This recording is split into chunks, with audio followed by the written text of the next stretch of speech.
This is for anybody who's worrying about their life, whether it be when it's going to be your turn or when God's going to come through with the promises or when he's going to fulfill the desires of your heart. And you're like, God, why? I've been waiting for so long. When's it going to happen for me? And you're just never in a state of joy. You're never in a state of being patient in the waiting. You're just constantly waiting for the thing.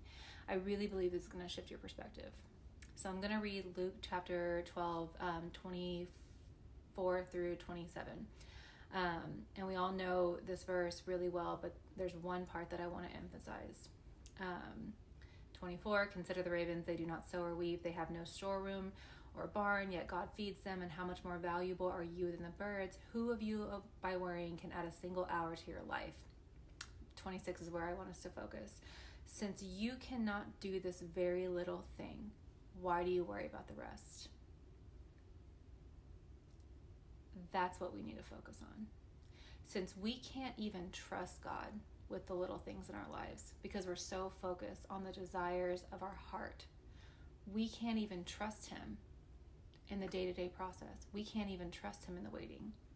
Yesterday I was sitting and I've really been trying to work on actually having a conversation with God rather than just talking at him.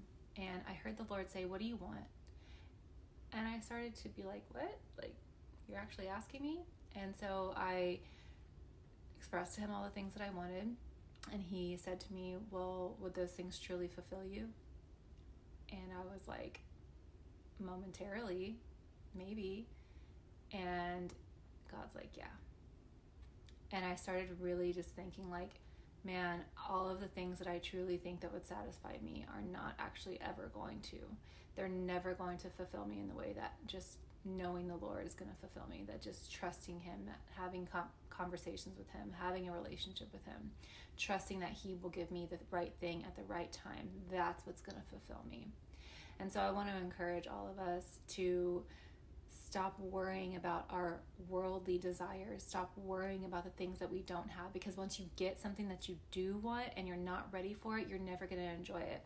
You're so stuck in the past and what someone did to you that you can't even enjoy a good relationship now. You're so stuck in the trauma and the fear and the pain of the past that even if a good thing came into your life right now, you would mess it up.